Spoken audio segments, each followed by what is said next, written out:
सम्मान थी। हेलो, कौन? एक संजय श्रीवास्तव जी का? नहीं नहीं, ये राहुल सिंह 10 नंबर हैं? राहुल सिंह, ये राहुल सिंह जानता हूँ, अभी आए थे मेरे राहुल पास। सिंह ही हाँ थोड़ा हाँ। अच्छे से इनके कॉलेज का नाम बोल दीजिएगा कि क्यों? इनका बड़ा योगदान रहा है इस अच्छा, ये पार्टनर इंस्टीट्यूशन के रूप में यहाँ थोड़ा काम। फोकस फोकस कर देने लिए हाँ, थोड़ा सा कर यू दीजिए। You you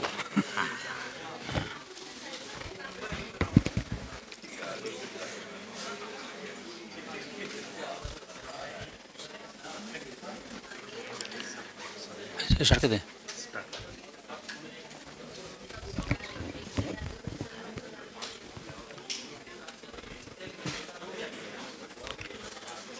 Om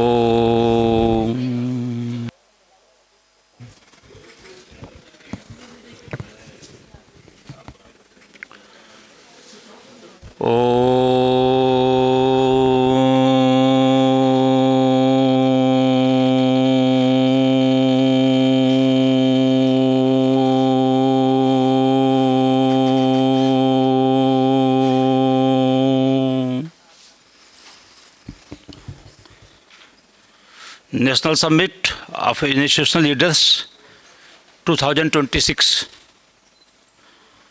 Ideas Presentation and Sharing of Best Practices में आप सभी का अभिनंदन एवं स्वागत है।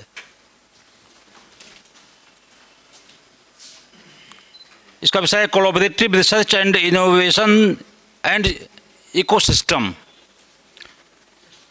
इसमें मुख्यतः वो संस्थाएं या उसके रिप्रेजेंटेटिव या उसके मुखिया शामिल हैं जिन्होंने अपने संस्थाओं के लिए या संस्था का जो डेवलपमेंट है, एक्सीलेंस है, उन्नयन है, कुछ बेहतरीन पद्धति से या प्रैक्टिस से उन्होंने किया हुआ है। और उस पर जो कोलैबोरेटिव रिसर्च है, जो एनईपी का लक्ष्य है, वो उस पर फोकस किया गया है। यही सेशन में आप लोग जितने भी लोग यहाँ पे शामिल हैं, विद्वानगण, विभिन्न संस्थाओं के लोग, सबको बहुत बहुत धन्यवाद। इस सेशन के अध्यक्षता करने वाले हम लोगों के professor Charuchand Tripathi ji, director NTTR Bhopal, हम लोग के बीच में बैठे हुए हैं। Professor Sanjay Shrivastava sir, vice chancellor,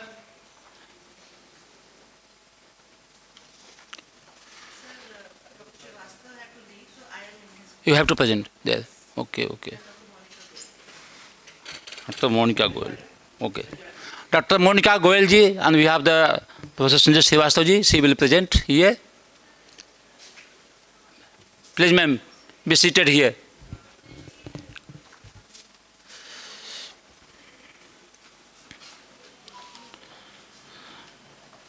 Dr. Sanjay ji, Bodoland University, Assam.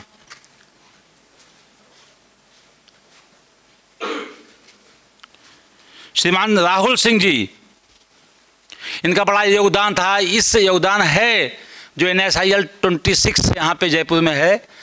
ये राजस्थान विश्वविद्यालय, गवर्नमेंट ऑफ राजस्थान और विद्या भारती उच्च शिक्षा का आयोजन है, उसमें डॉक्टर राहुल सिंह जी का बहुत बड़ा योगदान है। आप प्लीज़ आप जगह लें।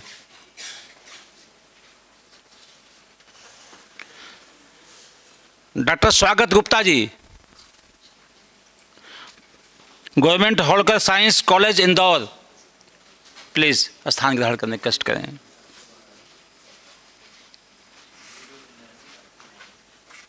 आदरणीय professor Hariprakash ji, pro VC Bharath institute of educational and research, deemed to be university, Chennai. Professor Hariprakash ji, please एक चेयर।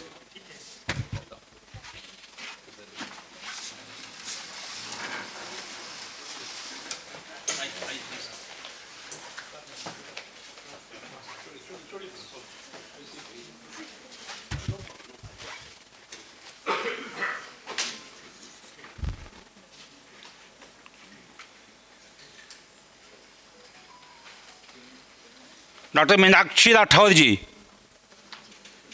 प्लीज।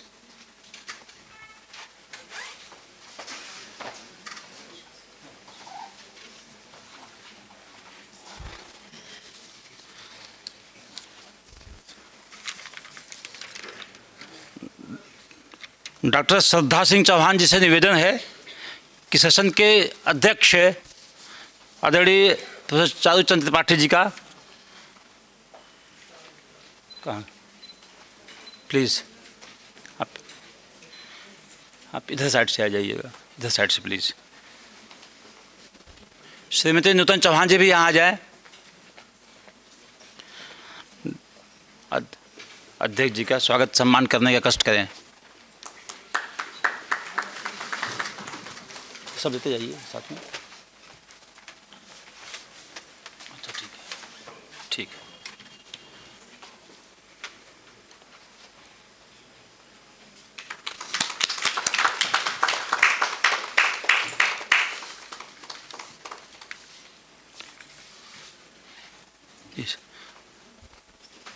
और एक ही है सब, कहाँ है सबके लिए एक ही यहाँ पे?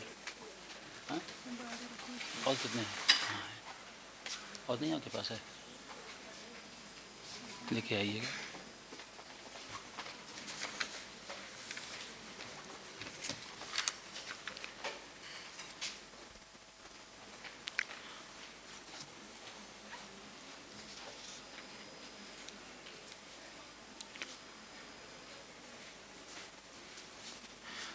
मुख्यतः ये संस्थाओं के डेवलपमेंट के लिए, उसके एक्सीलेंस के लिए NSIL आयोजित की जाती है और कोलैबोरेटिव रिसर्च एक बहुत बड़ा उसमें योगदान होता है।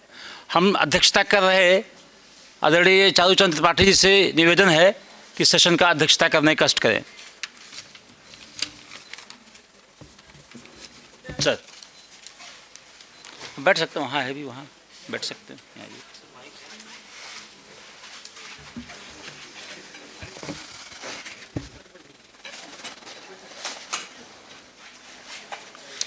सभी को सादर नमस्कार। हमारे पैनलिस्ट मैडम जो संजय श्रीवास्तव जी को रिप्रेजेंट कर रही हैं, प्रोफेसर कैप्टन लिली चैको जी, संजय मासुमत्रे जी, शशिकांत सिंह जी, अगर मैं नाम सही पढ़ रहा हूँ, जैसे ही या कोई लिस्ट बदल गई हो तो अच्छा, राहुल सेंद्री जी और स्वागल गुप्ता जी, और सभी इस सत्र में जो रिसर्च इकोसिस्टम भारत में विकसित भारत के सपनों के अनुरूप कैसा हो, उसकी चर्चा के लिए आप सभी जो यहाँ पे स्वेच्छा से बैठे हुए हैं, आप सबका सादर नमस्कार। मैं संक्षेप में कुछ बातें कह के और अपने पैनलिस्ट को अधिक से अधिक मौका देंगे और बाद में मैं इस सत्र को कंक्लूड करूंगा। हम लोग 5 पैनलिस्ट हैं, 6 नहीं आ गए हैं, मैम यहाँ आ गए हैं तो, और हमारे पास समय कितना है? 10 मिनट का समय है सभी के लिए। तो भूमिका मैं रख देता हूँ। अपने देश में, मैं हिंदी में प्रयोग इसलिए बोल रहा हूँ कि शायद सभी लोगों को समझ में आ सके, बात मैं कन्वे कर पाऊँ। हमारे देश में 1000 से ज़्यादा यूनिवर्सिटी हैं और करीब 42,000 से ज़्यादा कॉलेजेस हैं। पूरे विश्व में हमारी जो इनोवेशंस और रिसर्च में जो रैंकिंग है वो बहुत मॉडरेट है। हमारे जो पब्लिकेशंस हैं, विश्व के पब्लिकेशंस के 5% हैं और जो साइटेशन है वो केवल 2% है। विश्व के पब्लिकेशंस के 5% और साइटेशन, इनोवेशन और रिसर्च के साइटेशन और पेटेंट 2% है और विश्व की पॉपुलेशन के 17% हम रिप्रेजेंट करते हैं। विकसित भारत 2047 तक बनाने का हमारा सबका अपना सपना है और इस सपने की प्राप्ति के लिए हमारी विशेष तैयारी की आवश्यकता है, जिससे कि हम 2047 तक अपने देश को $30 ट्रिलियन प्लस की इकोनॉमिक कंट्री बना सके। इस परिदृश्य में सामूहिक सहयोग संस्थाओं का रिसर्च के लिए इकोसिस्टम डेवलपमेंट करने के लिए क्या होना चाहिए, इस विषय पे चर्चा के लिए मैं अपने सभी पैनलिस्ट को एक एक करके इनवाइट करता हूं। तो पैनलिस्ट मैं चाहूँगा कि हम क्रमवार शुरू कर लेंगे। 1 नंबर से आप मैम आ जाएं।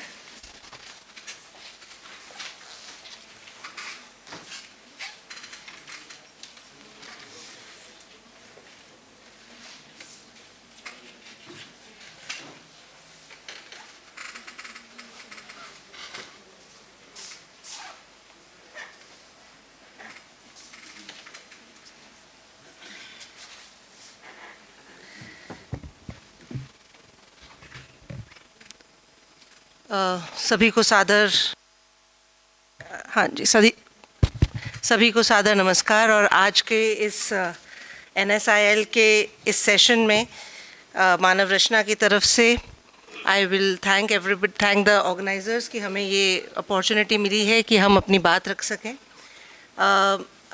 हमारे जो वाइस चांसलर साहब हैं doctor Sanjay Shrivastava, he was supposed to be here but because of an urgent meeting he had to leave. तो उनकी जगह पर मैं best practices in this for the development of innovation ecosystem के बारे में बात करूंगी। बिफोर आई डू दैट थोड़ा सा एक इंट्रोडक्शन मैं अपना बता देती हूँ कि मानव रचना में पिछले कई सालों से मैं इनोवेशन और इंक्यूबेशन को हेड करती रही हूँ और बहुत से स्टार्टअप्स हैं जिनके साथ मैंने काम किया है, उनको मेंटर किया है, उनका पूरा काम जो है वो हम देखते रहे हैं। और कल जब मैं यहाँ पर बहुत से पैरेलल सेशंस को अटेंड कर रही थी तो काफ़ी इस तरह की चर्चा हो रही थी कि हम आज भी बात कर रहे हैं कोलैबोरेटिव रिसर्च, इंटरडिसिप्लिनरी की बात करते हैं। इफ़ेक्टिवनेस रिसर्च की आती है जब हम इम्पैक्ट के बारे में बात करते हैं। मैडम अगर आप मेरा प्रेजेंटेशन लगा देंगे तो बड़ा अच्छा होगा। अच्छा चलिए ठीक है, 2 मिनट और ले लेते हैं। तो यहाँ पर बात शुरू करने से पहले अभी सर ने जहाँ बात ख़त्म करी है मैं वहीं से शुरू करती हूँ कि सर ने कहा कि एक कलेक्टिव रिस्पॉन्सिबिलिटी है हम सभी यूनिवर्सिटीज़ की, हम सभी एकेडमिशियंस की कि हम अपने देश को आगे लेकर के जाएं, क्योंकि अभी हमारा जो रिसर्च है वो सिर्फ 5% है एंड द काइंड ऑफ जो साइज़ हमारी पॉपुलेशन का है वो बहुत आगे है।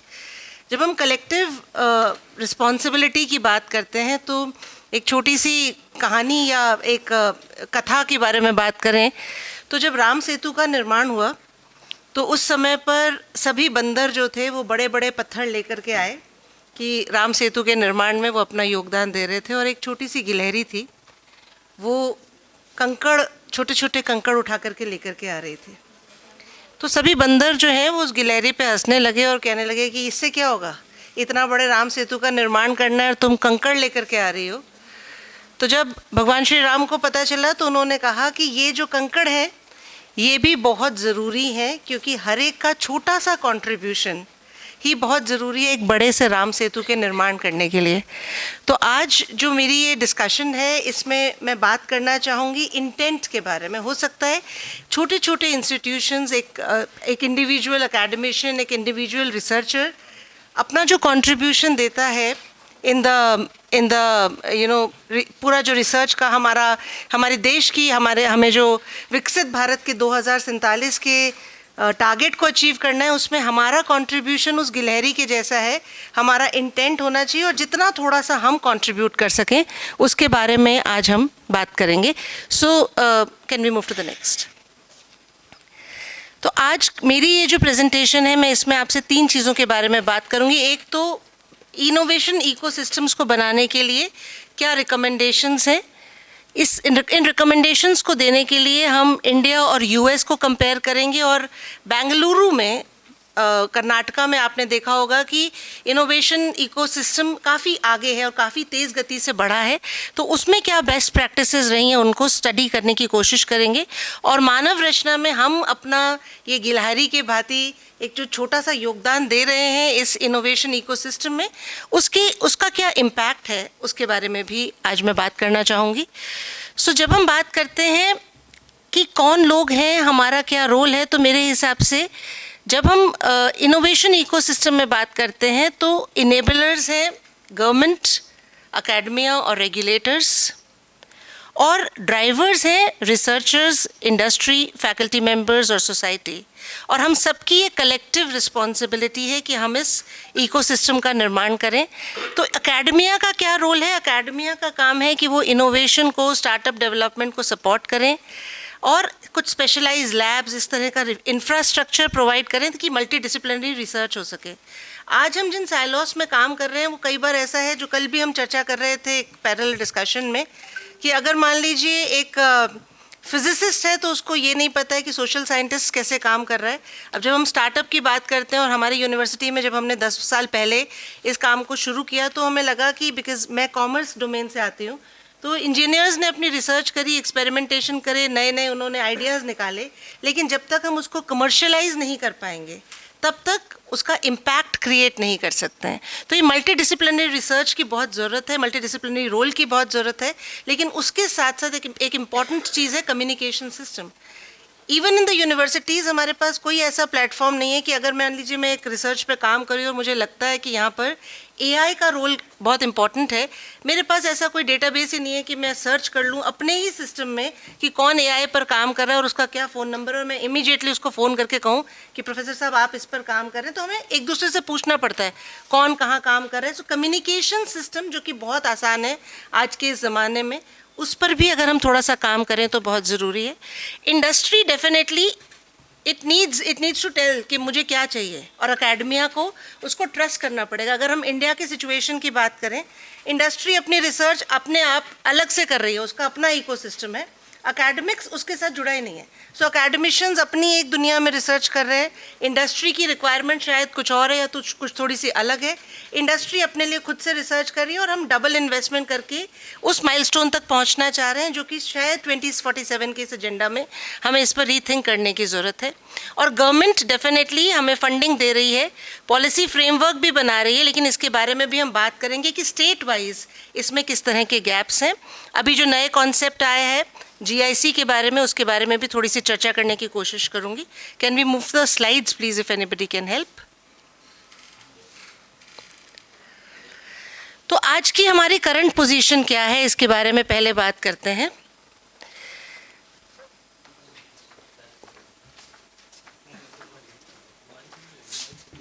अच्छा ठीक है, थैंक यू। तो आज अगर आप देखें इंडिया और US का कंपैरिजन, जैसा कि मैंने कहा था हम करते हैं।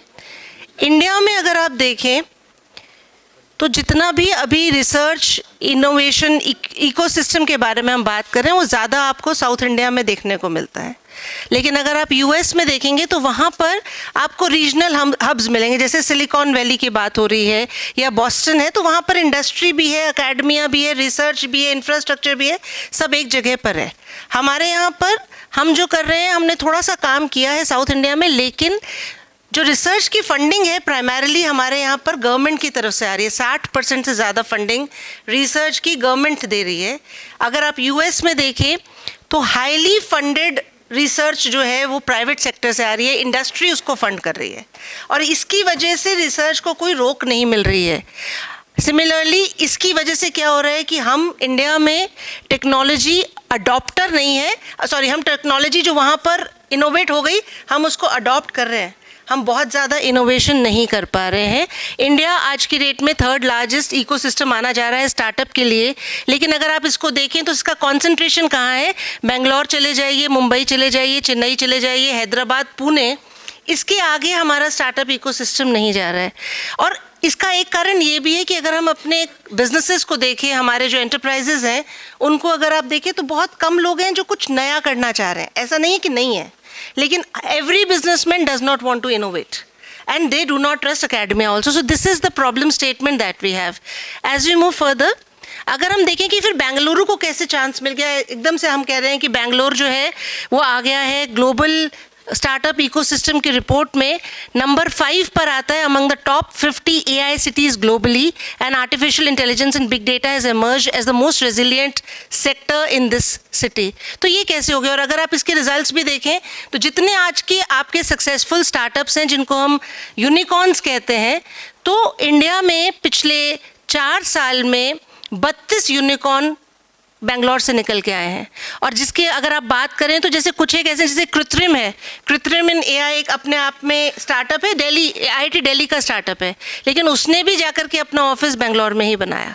तो ऐसा क्या है बेंगलोर में, कैसे बनाया उन्होंने इस रिसर्च इकोसिस्टम को, इसके बारे में अगर हम देखें तो कुछ एक पॉलिसीज़ के बारे में बात करते हैं।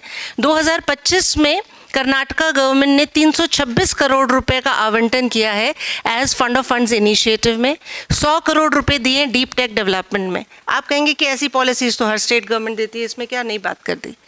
इसके अलावा अगर आप देखें इनोवर्स, एक उन्होंने इस तरह का एक सेटअप बनाया है, 1,20,000 स्क्वायर फीट का स्पेशलाइज इंफ्रास्ट्रक्चर है जिसमें R&D जोन्स हैं, कॉर्पोरेट इनोवेशन लैब्स हैं, स्टार्टअप एक्सीलरेटर्स हैं। इंडिया में जब ग्लोबल कैपेसिटी सेंटर्स आए, GCCs के बारे में बात हुई, तो 40% of the GCCs are headquartered in Bengaluru, और 2024 में उन्होंने कहा कि वो 2029 तक 1000 और GCCs लेकर के आएंगे। इसके अलावा अगर आप देखें तो इंडियन इंस्टीट्यूट ऑफ साइंस के बहुत सारे ऐसे प्रोग्राम्स हैं जहां पर उन्होंने स्टार्टअप्स को सपोर्ट किया है। फिर से सवाल ये आता है कि हमारे राजस्थान में भी जोधपुर में IIT है, ऐसा तो नहीं है, कोटा में है, हम लोग बहुत काम कर रहे हैं, लेकिन चेंज हम इम्पैक्ट क्यों नहीं ला पा रहे हैं? Can we move to the next? Bengaluru का डिफरेंशिएटर क्या है? एक तो वहाँ पर नेशनल R&D इंस्टीट्यूट्स हैं, इंडियन इंस्टीट्यूट ऑफ साइंस है, ISRO है, HAL है, DRDO है। इसके अलावा कॉर्पोरेट की भी R&D कैपिटल बेंगलुरु ही है, ज़्यादा से ज़्यादा कंपनियाँ भी वहीं पर आ रही हैं। तो क्यों आ रही हैं? क्योंकि आप देखेंगे कि सालों से उनकी पॉलिसी रही है स्टार्टअप को, इनोवेशन को सपोर्ट करने की। 1978 में उन्होंने इलेक्ट्रॉनिक सिटी बनाई, 1990 में STPI की पॉलिसीज़ आ गई, और 2000 के बाद से स्टार्टअप एंड IT की पॉलिसीज़ चल रही हैं वहाँ पर। अब उससे होता क्या है? उससे होता ये है कि जब एक स्टार्टअप आता है, स्टार्टअप में इन्वेस्टमेंट आता है, उसमें से एग्जिट होता है, लोगों के पास पैसा आता है, फिर वो उससे नया स्टार्टअप बनाते हैं, नए इन्वेस्टर आते हैं, नए मेंटर्स आते हैं, इकोसिस्टम चल पड़ता है। लेकिन ऐसा तो नहीं है कि कोई और नया शुरू नहीं कर सकता।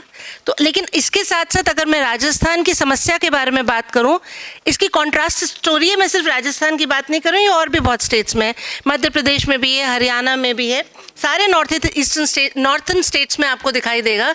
80,000 से 1 लाख स्टूडेंट्स राजस्थान से हर साल माइग्रेट कर रहे हैं। मुंबई में, बेंगलोर में, दिल्ली में जाकर के पढ़ाई कर रहे हैं। लेकिन जब एक बच्चा एक शहर छोड़ करके दूसरे शहर में जाता है, उसका स्टेट के इकोनॉमिक डेवलपमेंट पर तकरीबन अगर आप मान के चलें तो 4 से 5 लाख रुपया एक बच्चा हर साल एक स्टेट के लिए कंट्रीब्यूट करता है। एजुकेशन की फ़ीस देता है, रहने सहने का खर्चा देता है, ट्रांसपोर्ट का पैसा देता है, उसका रहना खाना पीना का अगर आप इंतज़ाम देखें, इसका इम्पैक्ट आप लेकर के चलें 4000 करोड़ के आसपास का सालाना इम्पैक्ट आता है स्टेट के GDP पर। तो ये एक हम अपॉर्चुनिटी भी मिस कर रहे हैं, और उसका इम्पैक्ट भी हमारे ऊपर आ रहा है। और इसके बारे में आज इस फोरम में जो चर्चा हो रही है, इसको मैं कहूँगी कि बिल्कुल सही है। इस समय पर इसके बारे में बात करने की बहुत ज़्यादा ज़रूरत है। तो I will be completing in 3 minutes।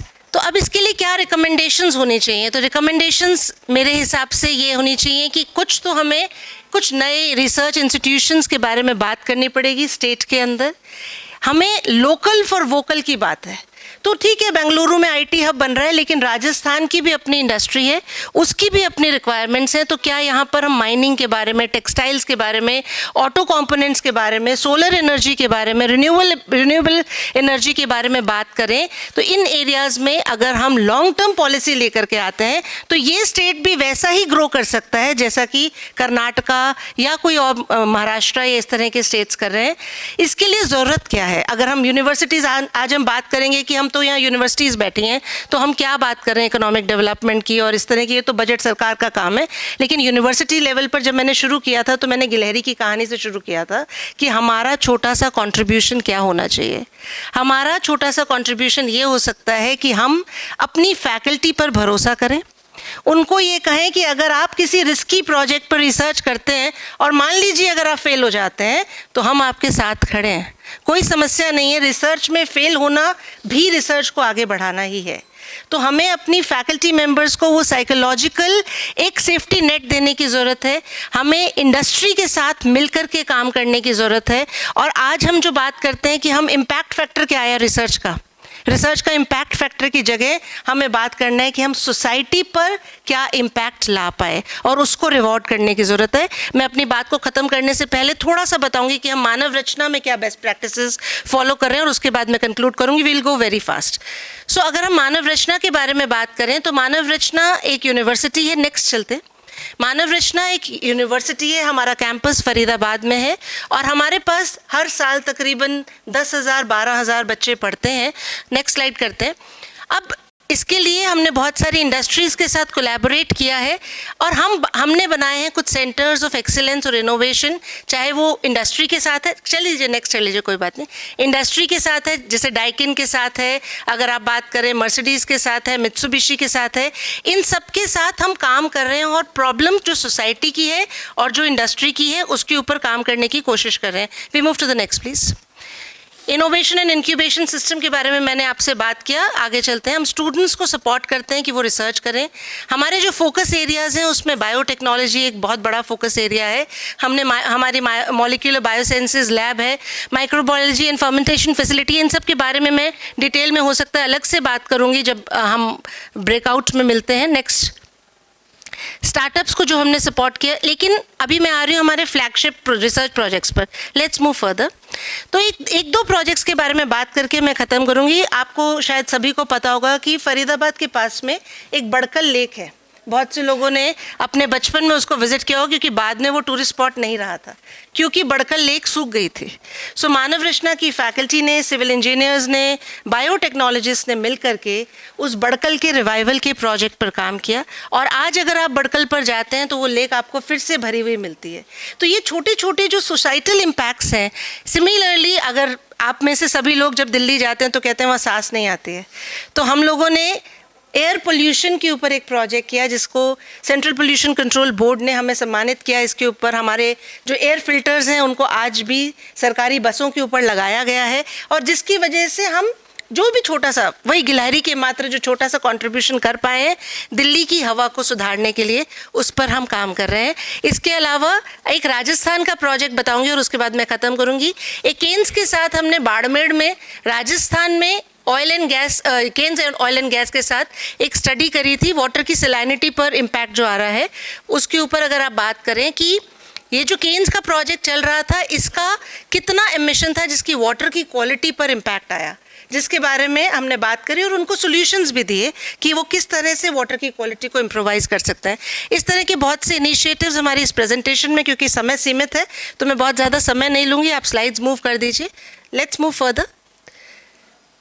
ये बड़कल लेक के बारे में मैंने बात करी। स्मार्ट सिटी की तरफ हमने कंट्रीब्यूशन किया है। Next please. ये एयर क्वालिटी के एक्सपेरिमेंट के बारे में हमने आपसे बात करी। We move further. तो आइडिया ये है कि हमें अल्टीमेटली सस्टेनेबिलिटी और सोशल इम्पैक्ट पर काम करना है। Next please. Next next next please.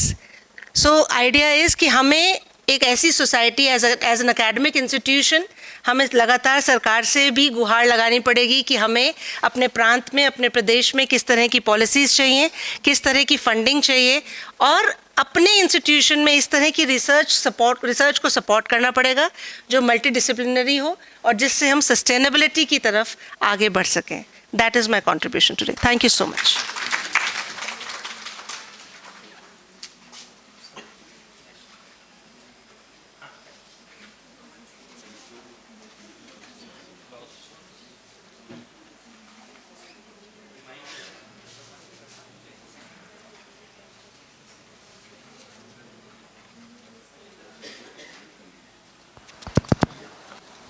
Thank you. Hello everyone, my name is Rahul Singhi and I am the director of Purnima University and Purnima Group of Colleges. We are a university and a affiliated group of colleges in Jaipur and Jodhpur. तो पहले मैं background के बारे में बात करूँगा, फिर मैं प्रोसेस जो हमने क्या किया, प्रॉब्लम्स से सल्यूशन हमने क्या निकाले, और फिर मैं आउटकम की बात करूँगा।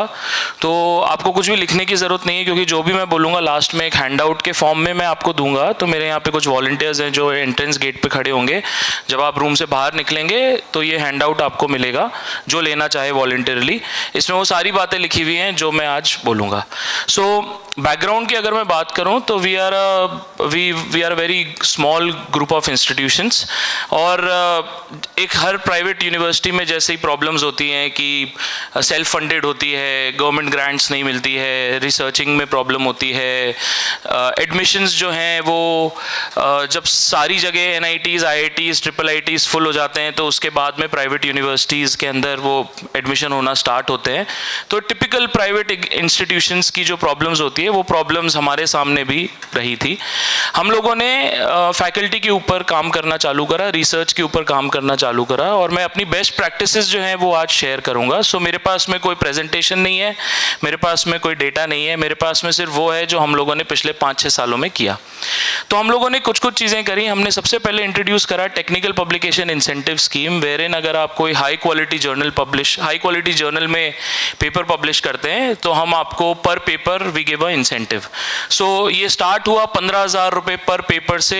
UGC केयर का पेपर जो आज की तारीख में करीबन 40,000 रुपये पर पेपर फॉर SCI इंडेक्स्ड, और एक फैकल्टी साल में 2 लाख रुपए तक का इंसेंटिव जो है वो क्लेम कर सकता है। ये इंसेंटिव हम लोग 5 सितंबर को टीचर्स डे वाले दिन देते हैं। उसके बाद में जब टेक्निकल पब्लिकेशन इंसेंटिव स्कीम से थोड़ा और उभरे तो पता चला कि कुछ लोग हैं जो कंटिन्यूस रिसर्च कर रहे हैं। वो आए और बोले कि सर हमारे में रिसर्च पोटेंशियल ज़्यादा है, और कुछ लोग ऐसे थे जो टीचिंग में ज़्यादा फोकस थे, उनका रिसर्च में उतना इंटरेस्ट नहीं था। तो हमने एक रिसर्च कोहर्ट अलग से बनाया जिसमें हम लोगों ने कुछ पोटेंशियल लोगों को आइडेंटिफाई करा जो जिनका पास्ट ट्रैक रिकॉर्ड रिसर्च का रहा है, जिनका कोलैबोरेटिव नेचर है, जो ऐसी कॉन्फ्रेंसेस में जाके नेटवर्किंग करते हैं, नेटवर्किंग करके कोलैबोरेट करते हैं, लोगों से मिलते हैं, और उस रिसर्च से अपना उनका जो H इंडेक्स, I इंडेक्स जो है वो बढ़ता जाता है, इम्पैक्ट फैक्टर जो है जो भी पेपर्स में वो डालते हैं वो बढ़ता जाता है। तो हम लोगों ने रिसर्च फैकल्टी का एक अलग से कोहर्ट बनाया जिसमें हम लोगों ने उनको एक बैलेंस्ड वर्कलोड दिया, जिसमें हमने टीचिंग लोड जो है उनका वो 8 आवर्स पर वीक कर दिया, और उसके अलावा हमने उनको 80 डेज वर्क फ्रॉम होम का ऑप्शन दिया साल के अंदर। तो साल में 80 डेज मतलब almost on an average 2 days per week they can actually work from home. वो वर्क फ्रॉम होम का कोई कंडीशन नहीं है। आप अगर आज रात को सपोज लेट हो गए, 12-1-2 बज गए आपको रिसर्च करते हुए, तो कल आपको आने की ज़रूरत नहीं है, we will consider you on duty. उसके बाद में जो ये रिसर्च कोहर्ट था, इस रिसर्च कोहर्ट में हम लोगों ने जो टेक्निकल पब्लिकेशन की जो इंसेंटिव की लिमिट थी 2 लाख रुपए, वो कैप हटा दी, और हमने बोला कि ये रिसर्च कोहर्ट के लिए वो कैप है ही नहीं। आप 5 लाख, 10 लाख, 15 लाख, जितना आप जितनी कैपेसिटी रखते हो उतना हम आपको इंसेंटिव देंगे। इसके अलावा हम लोगों ने सीड फंडिंग स्टार्ट करी। तो हम लोगों ने क्या करा, मार्केटिंग का कुछ सर्टेन बजट जो है जो हम लोग मार्केटिंग में स्पेंड करते थे, और दूर स्कूल्स में जाके प्रिंसिपल्स को ऑनर करते थे, हमारी टीम ट्रैवल करती थी। हमने वो सारा बजट कट शॉर्ट करा और हमने बोला कि यार ये मार्केटिंग अपन बाहर वाले लोगों पे क्यों करते हैं, let's do this marketing for our own faculty and staff members. तो हमने करीबन पहले साल 50 लाख रुपए का एक बजट अलग निकाला ओनली फॉर रिसर्च। तो हमने सीड फंडिंग करी। हमने बोला फैकल्टी मेंबर्स को, आप लोग गवर्नमेंट में जाते हो, DST में अप्लाई करते हो, अलग अलग ऑर्गेनाइजेशंस में अप्लाई करते हो, 6-8 महीने आपको लग जाते हैं, खूब आपको जाके रिक्वेस्ट करनी पड़ती है, तब आपको मिलता है। तो अपन एक काम करते हैं, हम वो फंड जो आप दूसरों से मांगते हो हम आपको देते हैं, और कंडीशन ये है कि आप उस पूरे प्रोसेस में 50% अमाउंट का असेट क्रिएट करोगे यूनिवर्सिटी के अंदर।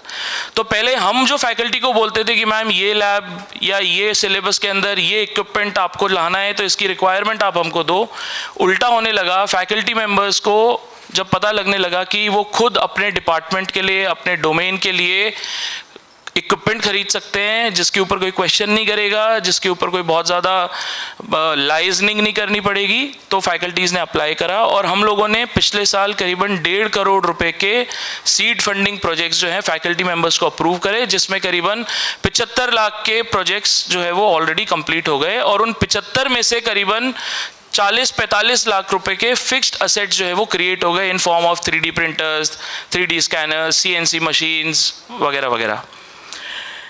इसके अलावा हम लोगों ने कंसल्टेंसी जो करता है, अगर कोई भी फैकल्टी में इंडिविजुअली कैपेबिलिटी है MDPs करने की, कंसल्टेंसी करने की, तो हमने उन लोगों को एम्पावर करा कि आप लोग जाइए कंसल्टेंसी करिए और जो भी कंसल्टेंसी ग्रांट आप लेके आएंगे उसका 98% जो है वो हम आपको वापस रिटर्न कर देंगे, अगर वो इंडिविजुअल बेस्ड कंसल्टेंसी है। अगर आप कॉलेज के रिसोर्सेज यूज़ कर रहे हो तो अलग अलग परसेंटेजेस, अलग अलग कैटेगरी, ये पॉलिसी हमने बनाई। इसके अलावा जो पेटेंट्स, इसी की प्रक्रिया में जब आगे पेटेंट्स, कॉपीराइट्स की बात हुई तो फैकल्टी मेंबर्स ने बोला कि भाई हम लोग खुद ड्राफ्ट करेंगे, ड्राफ्ट करके अप्लाई करेंगे। तो कोई 4,4100 रुपये की फ़ीस थी, हमने पहले रिम्बर्स करी, फिर बाद में पता चला कि वो ड्राफ्ट की क्वालिटी इतनी नहीं थी अच्छी कि वो एग्जामिनेशन में डिफेंड कर पाए। तो हम लोगों ने फिर जो नए लॉयर्स वगैरह को हायर करके और उनके साथ टीम अप किया एंड देन वी टोल्ड कि पूरा खर्चा हम लोग बेयर करेंगे। तो हर आज की तारीख में जितना भी प्रोसेसेस होते हैं उसका पूरा पैसा इंस्टीट्यूशन बियर करता है। एट द सेम टाइम अगर वो कॉपीराइट या पेटेंट ग्रांट हो जाता है, चाहे वो नॉन कमर्शियल हो चाहे वो कमर्शियल हो, उसकी अलग अलग कैटेगरी है, उसमें भी हम लोगों ने इंसेंटिव्स दिए। तो ये जो इंसेंटिव्स होते हैं, इसके अलावा हम लोगों ने जो प्रोफेशनल मेंबरशिप होती है, जैसे अगर कोई जना IST की मेंबरशिप ले या IEEE की मेंबरशिप ले तो 50% अमाउंट हम रीइंबर्स करते हैं, so that our institution faculty members are encouraged to become member in these organization और उससे नेटवर्किंग बढ़ेगी, कोलैबोरेशन बढ़ेगा और इन रिटर्न रिसर्च का कंपोनेंट जो है वो इंक्रीज होगा। इसके अलावा करीबन 50,000 रुपीज़ तक की ट्रैवल ग्रांट्स हम लोग देते हैं कॉन्फ्रेंसेस, सेमिनार्स, वर्कशॉप्स में पार्टिसिपेट करने के लिए। तो इन सारी चीज़ों का मैं आउटकम अगर मैं बताऊँ तो सन 2017 में मेरे फादर जयपुर से जोधपुर शिफ्ट हो गए किसी नए प्रोजेक्ट के लिए और उन्होंने बोला कि भाई अब कल से आपको संभालना है कॉलेज। जब 2017 में मेरे को वो हैंडओवर करके गए थे तब हमारे पास करीबन 7,000 स्टूडेंट्स थे और कोविड तक आते आते ये स्टूडेंट्स 4,000 रह गए थे। जब ये 4,000 रह गए थे तो उसके पहले ही हमने 2017 से 20 में कुछ वर्किंग करनी स्टार्ट करी। कोविड के दौरान हमने खूब मेहनत करी और आज की तारीख में पूर्णिमा ग्रुप में मैं प्राउडली कह सकता हूँ कि 16,000 स्टूडेंट्स जो हैं वो पढ़ाई कर रहे हैं। And this is only in a span of about 4 years where we have increased on 30% year-on-year basis. Now this was possible only because of the good branding, good image, good word of mouth, and that could happen only through faculty members and staff and students. तो हम लोगों ने पिछले 3-4-5 सालों में काफ़ी मेहनत करी है हमारे फैकल्टी, स्टाफ और स्टूडेंट्स के ऊपर और हमारे मार्केटिंग बजट्स को हमने कम किया है। तो हम जितनी भी आउटसोर्स एक्टिविटीज़ करते थे वो हमने सब कट शॉर्ट कर दी और हमने इस पूरा मार्केटिंग स्पेंड हमारी खुद की ब्रांडिंग, खुद के लोगो, खुद के स्टूडेंट्स के ऊपर खर्चा करना चालू करा। And that's how that has given us results.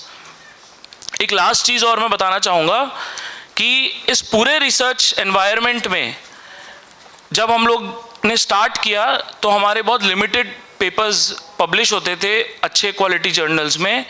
आज की तारीख में हमारे स्कोपस के अंदर करीबन 1,000 पेपर्स हैं जो पिछले हमने 3 साल या 3.5 साल के अंदर अचीव किया है। और हम लोग on an average every year in incentives, ये जितने भी इंसेंटिव्स हैं, इन इंसेंटिव्स में करीबन 1.5 करोड़ रुपए बांटते हैं। पिछले 2 साल 3 साल का एवरेज है 1.5 करोड़ रुपए हार्ड कैश है जो अकाउंट में जाता है। जो रीइंबर्समेंट होता है वो अलग है, ये इंसेंटिव्स है। So incentives is always over and above the gross salary, over and above the package which is a variable component. उसी को मिलता है जो परफॉर्म करता है, जो नहीं परफॉर्म करता, जो नॉर्मल वर्किंग करता है, उनका जो नॉर्मल इंक्रीमेंट सब लोगों के होता है वो इंक्रीमेंट होता है। And I am being very honest and transparent because मेरे यहाँ पे कुछ फैकल्टी मेंबर्स भी बैठे हैं, तो आई कांट ऐसा नहीं है कि मैं आपको कुछ अलग बोल रहा हूँ और एक्चुअल कैंपस में कुछ अलग होता है। तो this is all what we have done in last 5 years and we are continuing our efforts in increasing the research teaching environment at Purnima and उसी में हम लोग आगे बढ़ रहे हैं। And thank you so much for giving me this opportunity to speak my heart out. And at the end of the session, I request each one of you, आप में से जो भी जना जो हम लोगों ने किया उसका अगर एक हैंड आउट लेना चाहे तो वो हमारे कुछ वॉलंटियर्स होंगे, उनसे ले सकते हैं. ये भी नोटबुक एलएम ने बनाया है, तो आई होप आप रिसर्चर्स हैं, you are using notebook LM. इसमें कुछ स्पेलिंग मिस्टेक ज़रूर हैं क्योंकि अभी भी एआई उतना ट्रेन नहीं हुआ है कि वो परफेक्ट 100% रिजल्ट हमको निकाल के दे. And this was only in a fraction of second that I made. This infographic was on notebook LM. मैंने जितना भी हमारी इंसेंटिव स्कीम थी एक वर्ड डॉक्यूमेंट बना के और नोटबुक एलएम में डाला और इन्फोग्राफिक बना दिया सुबह प्रिंट आउट निकलवाते हुए. And then this is in front of you. Thank you so much and have a good day. Thank you, Rahul, for completing in a stipulated time. Yeah, next, please, ma'am.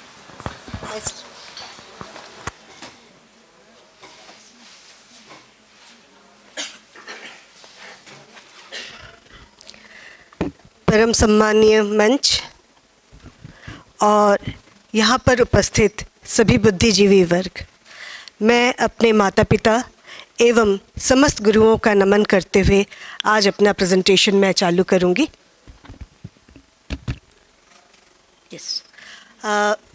मैं मध्य प्रदेश से हूँ. भारत का सबसे cleanest city जिसे कहा जाता है इंदौर. और मैं आपको बता दूँ, मैडम नेक्स्ट स्लाइड. हम मध्य भारत में एकमात्र A++ ग्रेडेड कॉलेज है, ऑटोनोमस कॉलेज है, और भारत के समस्त ऑटोनोमस कॉलेजेस में वी स्टैंड 7th. हमारा जो नहीं मैडम प्लीज़, हाँ, मैं यहाँ पर कहना चाहूँगी कि हमारी जो लीगेसी है वो 134 इयर्स की लीगेसी है.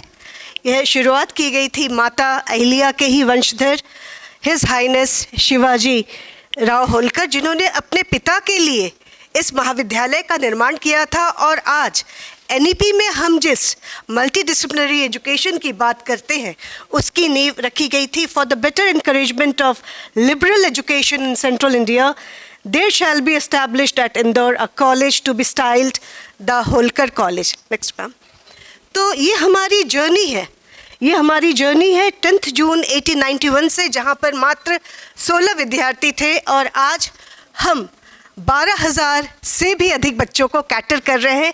अ single college, we are conducting our own examinations, everything is our own. या इस दौरान हमने काफ़ी सारे हम पड़ावों से गुजरे हैं. नेक्स्ट. हमारा जो विज़न है उस विज़न को हम इन 5 भागों में विभक्त करते हैं. First, we start with reviving and revalidating traditional Indian wisdom. We promote use of technology. We try to inculcate our value system. साथ में ही चूँकि हम सिर्फ भारत की बात नहीं कर सकते हैं, हमें ग्लोबल कॉम्पिटेंसीज का भी ध्यान रखना है, तो उसको किस तरीके से हम इंटीग्रेट करें. और जो सबसे महत्वपूर्ण बात है कि एक विद्यार्थी में कैसे वो स्ट्राइव करे ऑल राउंड एक्सेलेंस के लिए. Next please. तो यहाँ पर मैं कुछ हमारे बेस्ट प्रैक्टिसेस की बात करूँगी. मेरा भी ये मानना है, जैसे कि हमारे यहाँ पहले आए वक्ताओं ने भी कहा, कि अगर हमारा किया हुआ कार्य, चाहे वो शैक्षणिक हो, चाहे वो रिसर्च हो, अगर वो सोसाइटी को कंट्रीब्यूट नहीं करता है, यदि वो सोसाइटी के लिए भले के लिए नहीं है, तो उसका कोई भी अर्थ नहीं है, वो निरर्थक है. तो हमने जो अपनी, चूँकि हमारा कॉलेज है, it is a science college, basic sciences का कॉलेज है, और आज की तारीख में हम टेक्नोलॉजी के बारे में बहुत सारी बातें करते हैं, but technology is a by product of basic science. तो उस बेसिक साइंस को एनहांस करना हमारी मॉरल रिस्पॉन्सिबिलिटी भी हो जाती है. तो यहाँ पर हमारा जो डिस्टिंक्टिवनेस है, that is nurturing scientific temper as a vehicle of societal transformation. हम बात करते हैं राइज विथ ऑल, सिर्फ मैं नहीं, हम की बात करते हैं कि हम एक साथ बढ़ें. तो ये जो कनेक्ट है, हम एजुकेशन 5.0 से सोसाइटी 5.0 की बात करते हैं, and it is divided into society connect, society science connect, science connect. और इन गोल्स को अचीव करने के लिए हम उन गैप्स को कैसे ब्रिज करें, that is very important. Next slide please. ये हम बेसिकली पंच महाभूत की जो कल्पना है, और आप देखिए जो बेसिक साइंसेस का सार भी यही है, तो हम इसको हम किस तरीके से पल्लवित करें और इन धाराओं से हम कैसे आगे बढ़े, और उसको फिर हम NEP 2020 जिसका IKS एक महत्वपूर्ण अंग है, और इसके अलावा जो SDGs गोल, जो सस्टेनेबल डेवलपमेंट गोल्स हैं, जो वैश्विक गोल्स हैं, उसको हम किस तरीके से एकीकृत करें, इसमें इंटीग्रेट करें, इस पर हमारा पूरा फोकस रहता है। Next slide please. यस, तो ये जो हमारा बेसिक मोटो ऑफ हमारा इंस्टीट्यूशन है, so it is govern by 26 policies. Next slide please. These are the 26 policies.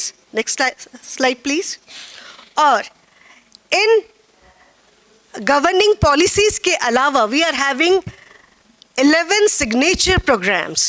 उन 11 signature programs के तहत हम अपने सारे जो एक्टिविटीज़ हैं वो करते हैं। पहला है प्रज्ञान, दूसरा है आत्मगौरव, तीसरा है पर्यावरण स्नेही, चौथा है कौशल्यम, नेक्स्ट है शौर्य, नेक्स्ट है परंपरा। हमारा IKS इस परंपरा का ही विशेष अंग है।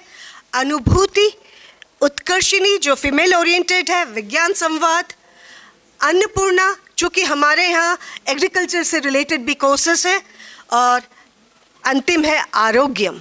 Next slide please. तो इन सिग्नेचर प्रोग्राम्स के तहत हम अपने सारे जो जितनी भी एक्टिविटीज़ हैं उनको हम आगे ले जाते हैं।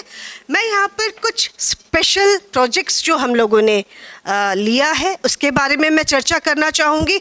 जो नॉर्मल एक्टिविटीज़ हैं जो गवर्नमेंट के थ्रू आती है वो तो हम सब करते ही हैं, क्योंकि वो हमें सब करना ही है, हमारे पास कोई ऑप्शन ही नहीं है। लेकिन उसके अलावा आज या कल ये 1-2 दिन में जो मंथन कार्यक्रम जो हुआ है उसमें बात आई कि हमें इथनो बॉटनिकल जो नॉलेज है, हमें ट्राइब्स के पास जाना है, उनके पास अथाह ज्ञान का भंडार है, उस भंडार को हमें वहाँ से लेकर आना है और उसे हमें विश्व पटल पर रखना है।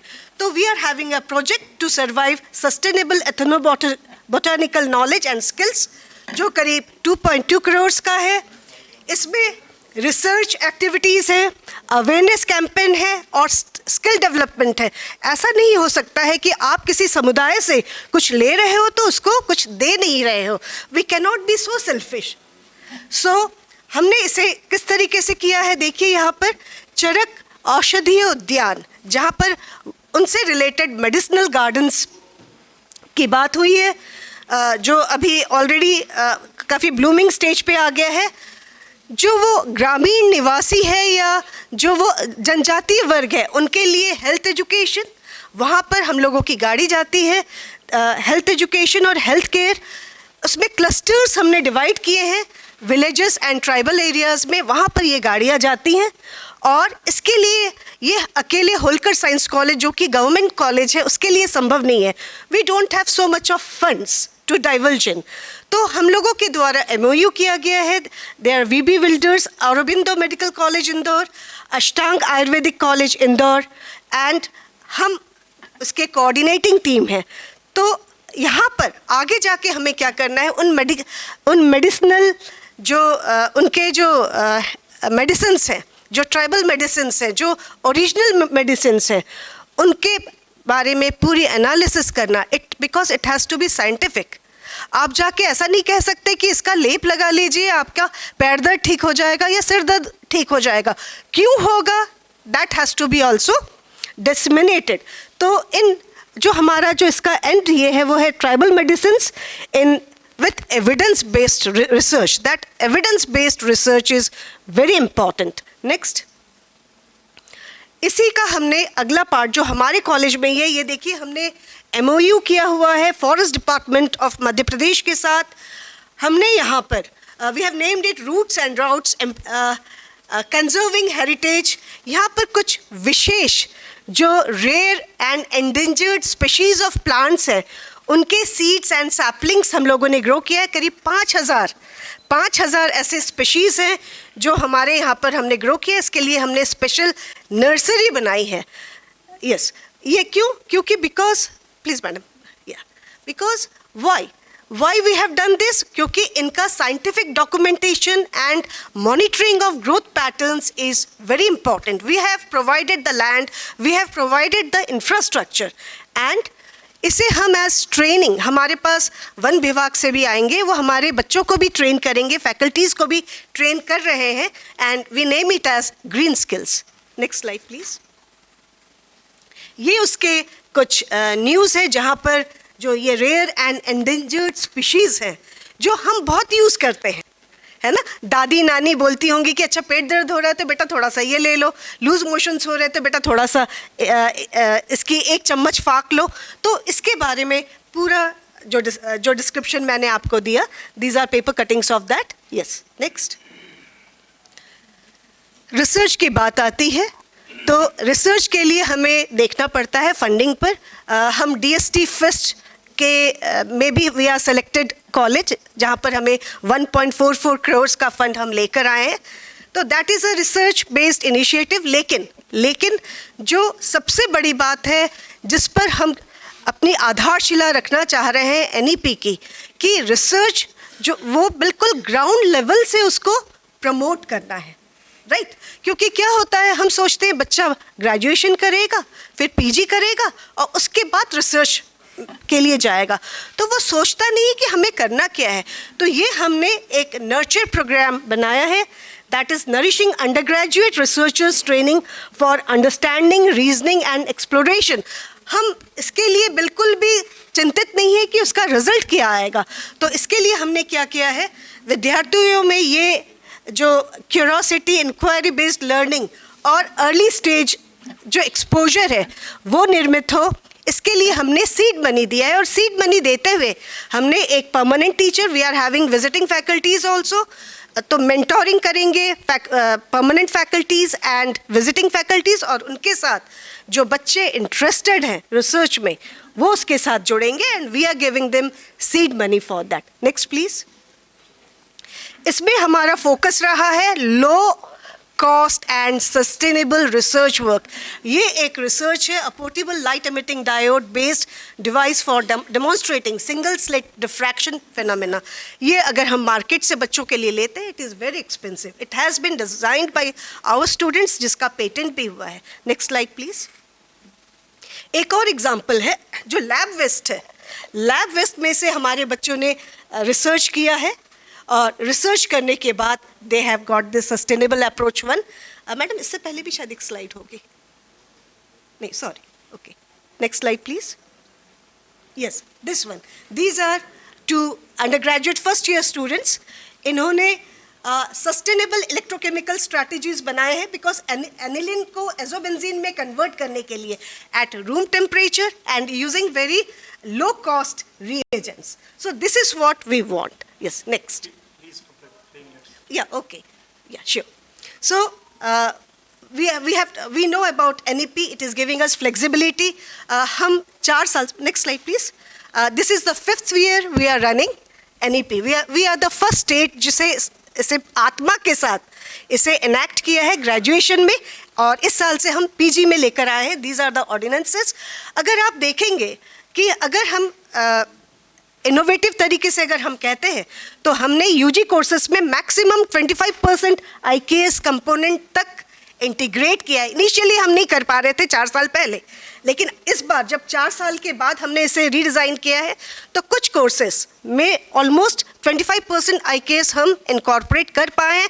हम हिंदी ग्रंथ अकादमी की किताबें भी लिख रहे हैं इस पर. ऑलमोस्ट हमारा more than 50% of the staff किताब लिखने में, और वो भी हिंदी में लिख रहा है. फॉर PG क्लासेस अभी हम सिर्फ 10% इंटीग्रेट ही कर पाए हैं, लेकिन हमने कुछ वैल्यू एडिड कोर्सेज इंटीग्रेट किए हैं जो भारत बोध के नाम से है फॉर ग्रेजुएशन, और फॉर पोस्ट ग्रेजुएशन ये है constitutional, human and model values. उसके बिना ये संभव नहीं है. Next slide please. ये हमारा, क्योंकि करिकुलम इज़ वेरी इंपॉर्टेंट. आप क्या पढ़ा रहे हो उसमें जब तक सन्निहित नहीं होगा बच्चे को समझ में नहीं आएगा, या फैकल्टी को समझ में नहीं आएगा कि हम इसे क्यों पढ़ाएं या हम इसे क्यों पढ़ें. तो उसके लिए हमने कुछ इनोवेटिव पेडागोजीज हमने डिज़ाइन करी है. Next slide please. हमने NEP को सेंटर में रखा है, हमने उसे जोड़ा है 21st सेंचुरी टेक्निक्स के साथ, कम्युनिकेशन स्किल्स के साथ, हमने उसे ब्लूम्स टैक्सोनॉमी के साथ जोड़ा है, हमने उसे आईसीटी के साथ जोड़ा है और हमने उसे सस्टेनेबल डेवलपमेंट गोल्स के साथ जोड़ा हुआ है। Next slide please. SDG goals की बात करें से दिया तो यूनाइटेड नेशंस ने है, बट उसे हमने इंडियनाइज किया है, उसके 17 गोल्स को हमने इंडियनाइज किया है। हमने इसे नाम दिया है कल्प वृक्ष के नाम से। हमने शुरू किया है quality education and participation of all, और फाइनली ये जाता है वसुधैव कुटुंबकम पर, जो कि फाइनल गोल है, जो कि reducing inequalities and piece justice for all की बात करता है। Next slide please. मैं बस 2 मिनट में, जब हम सोसाइटी की बात करते हैं, हम साइंस को सोसाइटी के पास लेकर जाते हैं। ऐसे आसपास के गवर्नमेंट कॉलेजेस जहाँ के बच्चों ने लैब नहीं देखा है, हम उन तक लैब लेकर जाते हैं। This is chemistry on wheels. एक साल हम केमिस्ट्री एंड फार्मेसी डिपार्टमेंट को ले जाते हैं। ऐसे हम अलग अलग सालों में हम अलग अलग जगह ले जाते हैं। तो वो बच्चे जिन्होंने कभी लैब का मुंह देखा भी नहीं है, they know how to do practicals. Next slide please. Next slide. Yes, भाषा के क्षेत्र में कहें तो हमारा साइंस कॉलेज होते हुए भी हमने भारतीय भाषा संगम, एक बहुत ये विभा का ही था, विद्या भारती उच्च शिक्षा संस्थान मालवा प्रांत के साथ हमने मिलकर किया था, जहाँ पर 17 लैंग्वेजेस दे केम, उनके एक्सपर्ट्स आए, लेक्चर्स हुए, उनको हमने नई टेक्नोलॉजी के साथ कैसे जोड़ा जाए उस पर बात हुई। साथ में एक बहुत विशाल मिनी भारत जैसा एक एग्जीबिशन हुआ, जहाँ पर geographical overview, literature through books collected, cultural and social aspects, और उस रीजन के फ्रीडम फाइटर्स के बारे में और उस रीजन के किसान के बारे में हमने बहुत अच्छा डिस्प्ले किया। It was a very well success, और इससे अवेयरनेस बढ़ा बच्चों में भी। हम भाषा की बात कर रहे हैं। Next slide please. ये उसके कुछ माननीय हमारे हायर एजुकेशन मिनिस्टर भी उसमें उपस्थित थे। Next slide please. यस, अब इसके आगे हमने हिंदी भाषी क्षेत्र होते हुए भी हमारे यहाँ एक सर्टिफिकेट कोर्स मलयालम में हम शुरू कर रहे हैं, जो कि मध्य प्रदेश के 456 गवर्नमेंट कॉलेजेस में बच्चे ऑनलाइन मोड से जिसे सीख सकेंगे, रिटन एंड ओरल। इसी तरीके से दूसरे कॉलेजेस हैं जो दूसरे लैंग्वेजेस चूज़ किया हुआ है। तो हमने इसे चूज़ किया क्योंकि हम चाहते हैं कि बच्चे, हम नॉर्थ के हैं या सेंट्रल में हैं, बच्चे साउथ के बारे में भी जाने। नेक्स्ट, ये हमारा भारतीय ज्ञान परंपरा प्रकोष्ठ है, जो कि 2024 में हमने इस्टेब्लिश किया। बच्चों के बैठने की व्यवस्था है, उनके लिए वो बुक्स हैं, बच्चे यूज़ करते हैं। थोड़े कम आते हैं अभी, लेकिन धीरे धीरे जैसे जानेंगे वैसे ये आगे बढ़ते जाएंगे। Next slide please.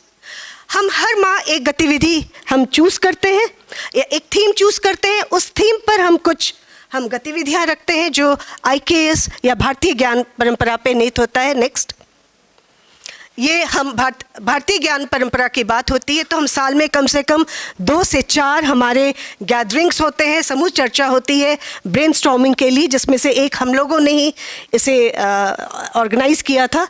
नेक्स्ट,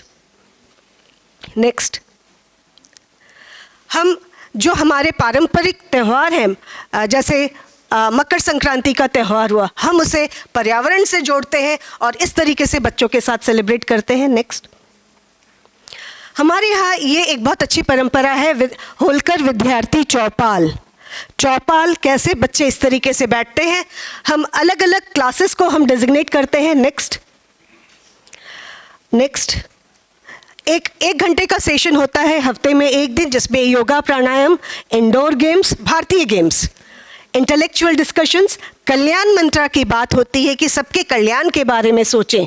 तो ये एक सेंट्रल हब बनता है for all round and holistic activity. Next slide please. ये हमारा किसान दिवस हम लास्ट 6 सालों से सेलिब्रेट करते हुए आ रहे हैं। हम जाते हैं गाँव में, बच्चे ढोल ताशा सब लेकर जाते हैं सो दैट उनको एक अच्छा लगे वहाँ पर। Next slide please.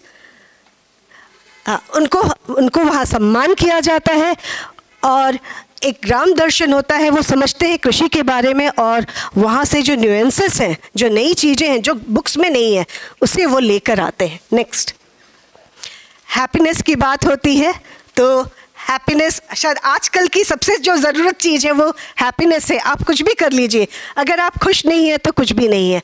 तो हम उसके लिए सर्वे करते हैं and we try to spread modes of happiness. Next. Yes. तो ये कुछ थे। इसके अलावा हमारी कोशिश ये रहती है कि हम कम से कम पैसा खर्च करते हुए करें। तो हमारे यहाँ हमारी इस कोशिश में हम निशुल्क ट्रेनिंग देते हैं। हमने इस बार 40 विद्यार्थियों के एक बैच को ट्रेन किया फॉर असिस्टेंट प्रोफेसर MPPSC। आप विश्वास नहीं करेंगे, 40 में से 27 please change on 27 participants got selected in MPPSC as assistant professor। तो इस तरीके से हम अपने सीमित संसाधनों में हम चाहते हैं कि हम बेहतर करें। हम पुलिस ट्रेनिंग सेंटर में भी हम ट्रेन कर रहे हैं पुलिस को, और इस पे हम कहीं भी किसी भी प्रकार की फीस नहीं ले रहे हैं। Yes, so this is our tagline, तमसो मा ज्योतिर्गमया, हमें अंधकार से उज्ज्वलता की ओर ले चले। और इसी के साथ मैं अपनी वाणी को विराम देना चाहूँगी। Thank you.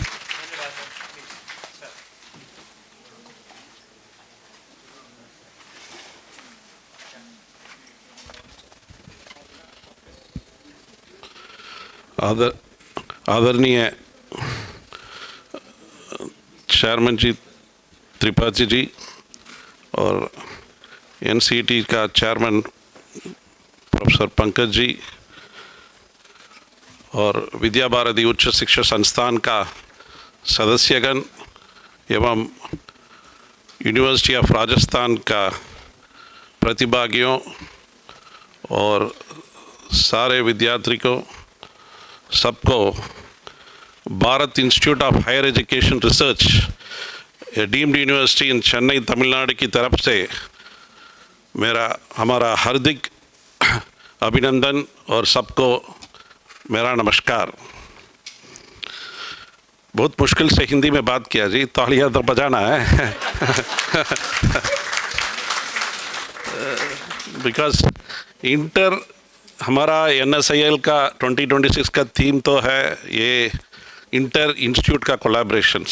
ये कम्युनिकेशन थोड़ा should not be A block, ठीक है। And I'll be very precise to the chairman, sir, that I am a 12th batsman of our team because last minute I got a chance. I want to play. I don't have a colorful presentations, but ladies and gentlemen, so I'd like to give a brief as others followed by team.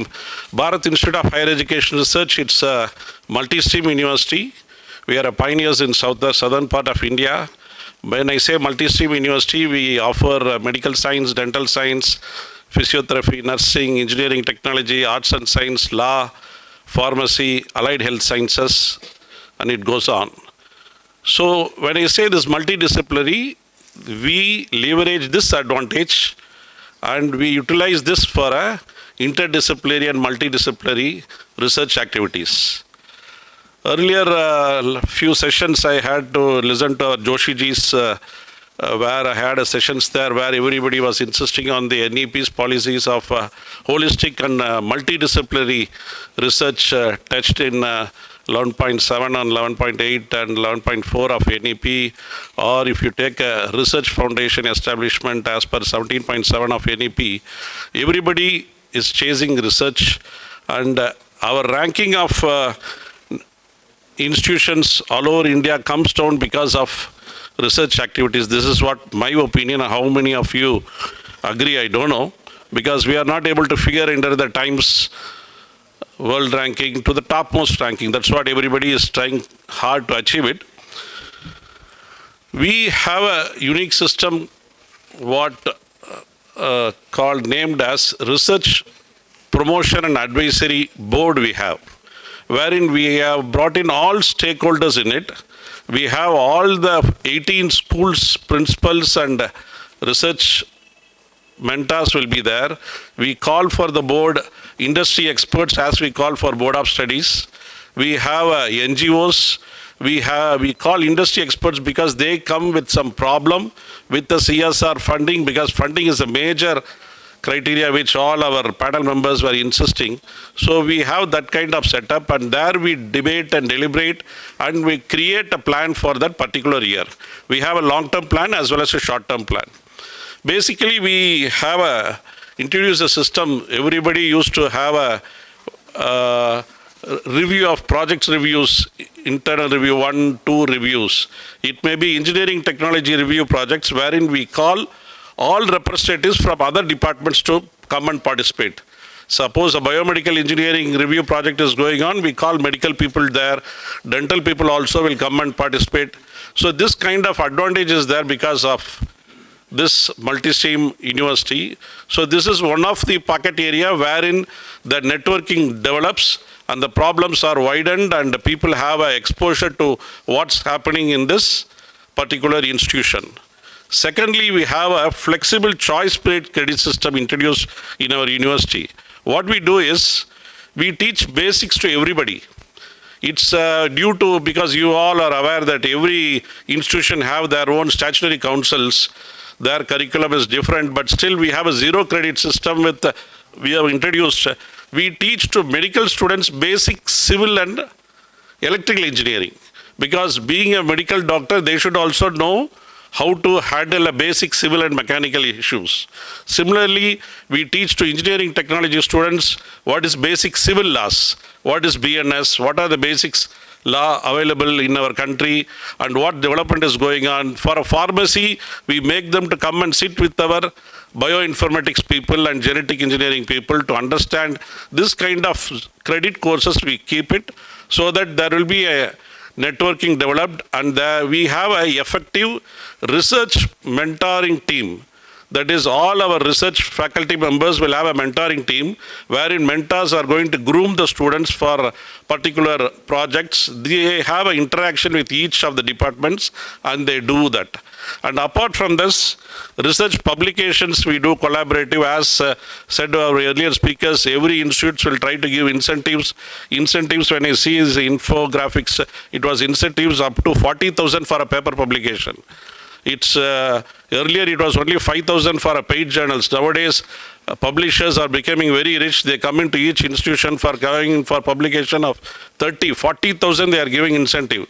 But we have to concentrate on quality publications like Q1, Q2 level we have to do, because there are, when the speaker said about IEEE, there are publications of professional society wherein it's not a paid journals. Getting a professional transactions and publication in IEEE is very difficult. So impact factors are high. So we do give incentives. We do have a technology incubator center. We do have a startups.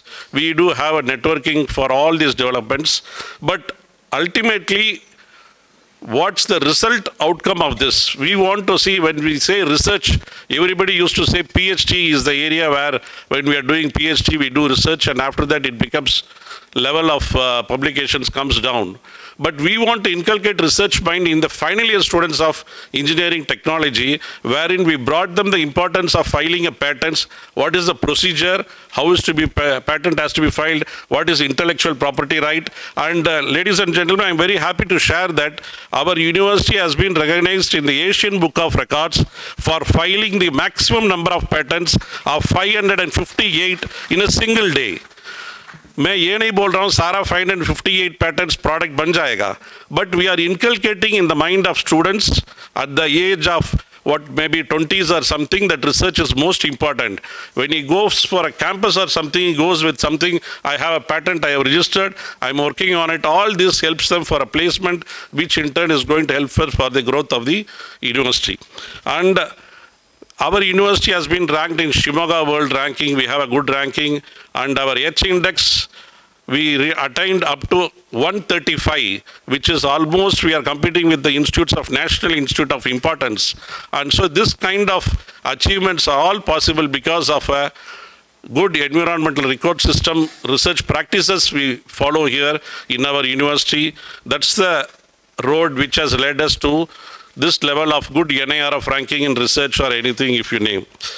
And I take this opportunity to thank each one of you for patiently listening, and I think Chairman will appreciate I have concluded within my timeline. Thank you sir. Dhanyavad sir.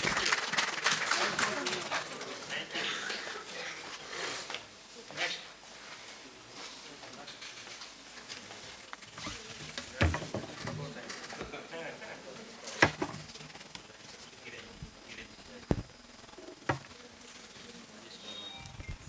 Good afternoon, everyone. Today I stand before you to present the best practice of our college, Shri Bhavani Niketan महिला महाविद्यालय. सबसे पहले मैं अपने college का थोड़ा बहुत introduction देना चाहूँगी और मैं अपना ग्रैटिट्यूड एक्सप्रेस करती हूँ to the organisers and to our principal doctor Meena Rathore ma'am for giving me this opportunity. तो ये जो श्री भवानी निकेतन महिला पीजी महाविद्यालय है, अगर आप सीकर रोड पे जाएंगे, बहुत ह्यूज कैंपस पे लोकेटेड है हमारा कॉलेज. बहुत ही खुला एनवायरनमेंट है एंड जो यहाँ पे जो डिफरेंट कोर्सेज है, arts, commerce, science, BSc home science and 4-year integrated BA, BEd, BSc, BEd courses are available there. अब मैं ये हमारे कॉलेज के बारे में बताना चाहूँगी कि जो हमारे स्टूडेंट्स हैं, mostly they come from poor and rural background. तो हमारा कॉलेज जो प्राइवेट होते हुए भी लाइक फीस स्ट्रक्चर हमारी बहुत कम है एंड हमने एक ऐसा एनवायरनमेंट क्रिएट कर रखा है कि so that there is all round development of our students. और जो हमारे कॉलेज का मोटो है, educate a girl and you educate the community. तो अब मैं बात करना चाहूँगी कि what is the best practice that we have adopted in a college. क्योंकि अगर हम देखें तो फंड्स हमारे पास कम है, फी स्ट्रक्चर हम लोग फ़ी कम ले रहे हैं बच्चों से and mostly if the students are from poor rural background तो naturally they are not so well versed in technology. तो हमने कैसा माहौल एक क्रिएट कर रखा है and what is our best practice. तो अगर हम बेस्ट प्रैक्टिस की बात बोले तो यहाँ पे बेस्ट प्रैक्टिसेस हम नहीं कह सकते क्योंकि best is a superlative degree. तो हमें एक प्रैक्टिस अडॉप्ट करनी है और उसी से हम सब कुछ कैसे रिलेट करें तो उसके बारे में हम बात करना चाहेंगे. So I want to say that doctor Vibha ma'am is assisting me technically.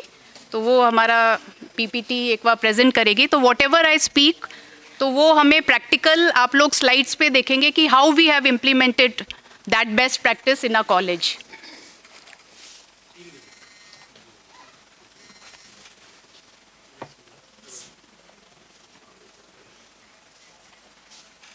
Mostly हमारा जो स्टाफ है that is also female staff और हमारी कोशिश यही रहती है कि कहीं कुछ भी करना हो तो like we all get together. और चाहे टेक्नोलॉजी है तो हम we are not so well versed in technology but हम कोशिश करते हैं कि सब कुछ सीखें और बच्चों को सिखाएं. और कैसे हमने एक एनवायरनमेंट क्रिएट किया है. तो ये लैंड हमें जो है हिज हाइनेस सवाई मान सिंह जी जो है उन्होंने हमें ग्रांट की थी एंड फीमेल एजुकेशन के लिए ये लैंड हमें ग्रांट की गई थी. एंड आई थिंक जो उनका विजन था, we are true to whatever he thought about female education कि भाई कैसे हमें विमेन को आगे बढ़ाना है. So today I am presenting the best practice of Shri Bhavani Niketan Mahila PG Mahavidyalaya and it is guided by the noble ideal सर्वे संतु निरामयाः. So this is the practice that we have adopted. हमने उसको एक थीम दिया है, सर्वे संतु निरामयाः, empowering women through holistic health philosophy. So this ancient Sanskrit prayer expresses the essence of Indian philosophy where health is not merely physical fitness but a state of complete harmony of body, mind and soul. Indian wisdom perceives human life as a synthesis of Sharir, Man and Atma, and the Upanishads also proclaim Sharir Madhyam Khalu Dharma Sadhanam. The body is the primary instrument for the pursuit of dharma. So our institution embodies this philosophy by integrating physical, mental and emotional well-being into the educational process. At Shri Bhavani Niketan Mahila PG Mahavidyalaya, education is envisioned as Samagra Vikas, that is holistic development. Inspired by the ideals of Dharma, Shakti and Lok Sangrah, we have created such an environment where students evolve into balanced and enlightened personalities. सबसे पहले मैं बात करना चाहूँगी कि how we have adopted an interdisciplinary model in order to fulfil our ideal. जो सर्वे संतु निरामया है उसको हम जो फुलफिल कर रहे हैं. So we have adopted an interdisciplinary model in which diverse academic and co-curricular initiatives collaboratively promote holistic health and integrated personality developed among students. Emphasis is laid on strengthening the physical dimension through regular fitness activities, sports participation, yoga and pranayam practices. Okay तो मैं बताना चाहूँगी सबसे पहले तो ठीक है, तो पहला जो मॉडल है हमारा वो इंटरडिसिप्लिनरी मॉडल है। तो हम कैसे डिफरेंट डिपार्टमेंट्स, जैसे डिपार्टमेंट ऑफ फिजिकल एजुकेशन है, डिपार्टमेंट ऑफ होम साइंस है, जो हमारा एजुकेशन डिपार्टमेंट है, और भी म्यूज़िक है, और कैसे ये लोग सब like we have developed many, like we are doing a lot, like regular morning prayers are being practiced, yoga, sports, students develop strength, balance and Atmanushasan. So all these things are organized by different environments. So this like leads to physical fitness. और secondly जो है health के बारे में हम बात करें तो home science department is organising a lot of competitions for the well-being, seminars are organized. Okay, and if we talk about mind and emotions, then Department of Psychology is there.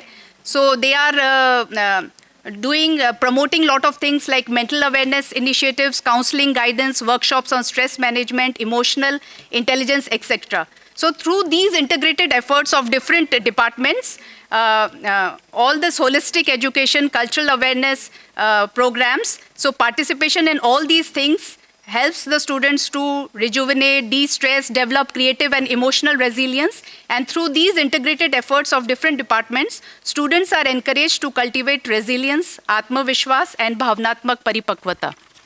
Secondly, I would like to say that our institution nurtures a living relationship with nature in harmony with the Indian tradition of Prakriti Puja. So plants are not merely biological entities but for us, but sources of Pran Shakti, life energy and healing. So we have a number of medicinal plants and approximately 51 plant species in our campus. And this biodiversity is the result of the college's sustained commitment to environmental conservation, which is manifested through various tree plantation initiatives, eco-friendly practices. So our campus cultivates medicinal and environmental friendly plants such as tulsi, shatavari, ashwagandha, neem, sadabahar, giloy, asthma plant, moringa, curry leaf, Mexican mint, bhumi amla, and plants such as neem, ashok, mango, eucalyptus, tulsi, aloe vera, snake plant, money plant, all these absorb carbon dioxide and harmful gases while releasing oxygen, and this purifies the air and contributes to ecological balance. It supports biodiversity and promote a cleaner, greener and more sustainable environment. So all this through a dedicated college initiative, and urban jungle has been created. It has been developed to preserve the ecosystem. I am sorry, मैं थोड़ा सा cut short कर रही हूँ, and that's why our slides are not able to match, है ना, तो बीच में से मैंने थोड़ा थोड़ा कुछ निकाल के. So it is said that यथा पिंडे तथा ब्रह्मांडे, as is the microcosm, so is the macrocosm. So co-curricular and extension activities are also done. Sports, NCC, NSS, Scouts and Guides, they play a significant role in strengthening the vision of holistic health and women empowerment. A number of discipline training drills, participatory activities, physical fitness programs are done in the college. This awakens the spirit of Shakti and enables our students to overcome fear and emerge as confident and empowered individuals. Similarly, the ethos of Seva and Lok Sangra is also cultivated through social engagements, health awareness campaigns, cleanliness drives, community outreach programs related to hygiene, nutrition and mental health. Similarly, AIDS awareness camps, cancer screening, health checkups, all these are done in the college.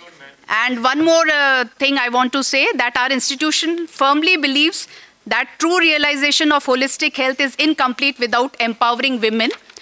Educate a girl and you educate the community. So we are true to this motto. Shri Bhavani Niketan Mahila Mahavidyalaya envisions education as a transformative force that empowers women not only intellectually but also physically, mentally and emotionally. When a girl becomes aware of her physical health, she adopts a disciplined and healthy lifestyle.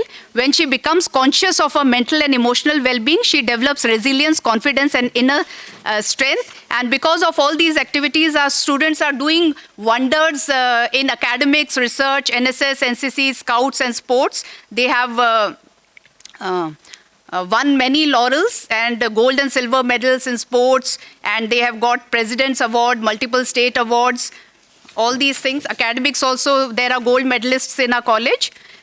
Therefore, women's empowerment, we can say that it is not a separate initiative, but an organic extension of our holistic health philosophy. So, हमारी जो holistic health philosophy है, उसमें जो है health जो है, it is all-round health, जिसमें physical है, emotional है, mental है, well-being. All this mental well-being, all this is there. And then women empowerment is also related to that. Nature consciousness is also related to that. And this women empowerment is not a separate initiative, but an organic extension of our holistic health philosophy. So by educating girls in the true sense of body, mind and spirit, our college contributes to the creation of a healthier family, a stronger community and a balanced society. Not only the students, but our staff members have also benefited from this interdisciplinary lectures on physical, mental and emotional well-being. And I'm proud to say that our college is efficiently run by female staff who not only cater to their families, but are equally competent in their work. Our support staff also consists of widows, and they can take care of themselves physically, mentally and emotionally to serve others. They have been given access to healthcare insurance schemes. And in this way, the vision of Sarve Santu Niramaya expands from the individual to the family, from the family to the community, and from the community to the nation. Thus, health becomes not an occasional program, but a sanskar embedded in campus culture. So to conclude, I would like to say the best practice of Shri Bhavani Niketan Mahila PG Mahavidyalaya is Sarve Santu Niramaya.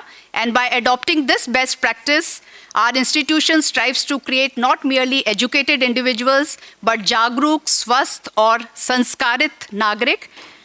That is it. So Sarve Bhavantu Sukhina, Sarve Santu Niramaya. Thank you.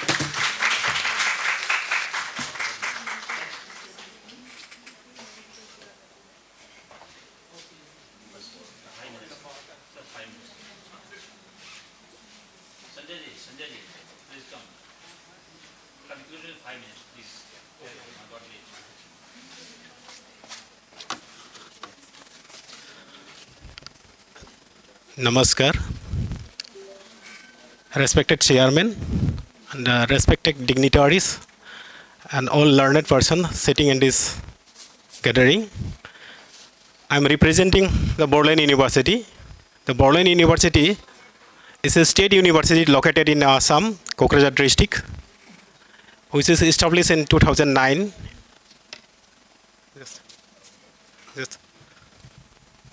Hello. Just 1 minute. Let me find it a PPT only.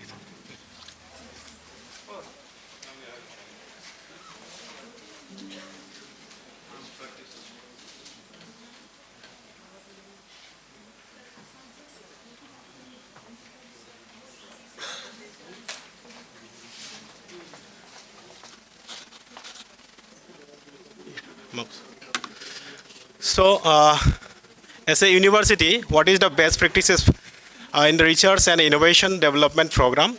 So, we like to go through what we have done or we have been doing for the university as well as for the entire community for the Borderland region. So, we have 17 PG departments, 65. Then this is the view of the Borderland University at Kokrajhar, BTC, Assam. Now, this is located in this region where it is just Bhutan is only 24 kilometers from the location, and the Sikkim is neighboring, and the West Bengal is also neighboring, border sharing that district, the university located. So best practice, providing training in entrepreneurship and livelihood opportunity for the rural masses of the region. This is what we have been doing, that we have a technological incubation center. Through this technological incubation center, we have been providing the training for mushroom farming. So why it is required? It is a tribal-dominated area, the Borderland territorial region, and a high seasonal unemployment is there, climatic suitability of mushroom, and need for income diversification. With this objective, so we are doing this or continuing this research and training part for this Borderland University. So this is the technology main building of the technological incubation center. Next. Okay. Yeah. So this is, the structural entrepreneurship training is there and the focus on mushroom cultivation and practical skill-based training model. So this is what we have been providing the training basically on the oyster mushroom, milky mushroom and paddy straw mushroom. These are consumed as the food for the entire region, and at the same time that this training is imported in this lab only. So this is the lab where is located in the Technology Incubation Center itself. So this is the entirely from it is doing, and training is imparting through this lab only. Now interaction and counseling of rural entrepreneurship also through training. So this is what we have been doing, the university. Next. So all these are photographs of the training sessions of different places at different dates and different years. And we have been doing this since 2012. And with the fund from the DVT, 3.459, I think, crore, we have established there this technology incubation center, and we have been providing the training since then. Next. So government schemes are DBT, government of TIC is a biotech hub. Now Kisan Hub is there to help the farmers.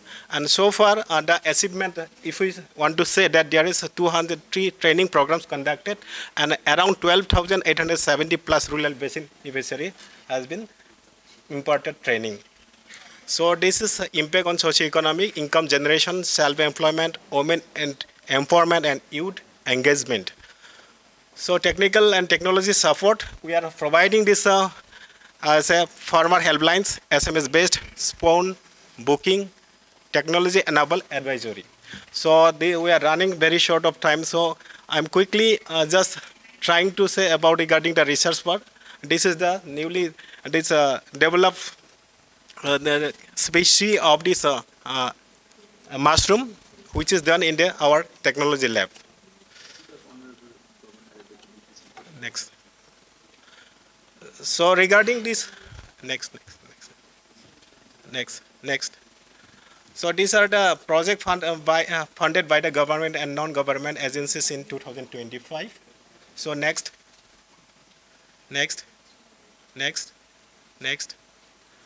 So Borderland University, now in the Scopus we are having this, and I'm happy to share with you the information that there are 2 teachers from our university that they are coming under the 2% of the best scientists and researchers in the Elsevier. One from chemistry and another one from this botany. This is the trend of the publication. So thank you. Thank you, sir. Thank you giving me this opportunity.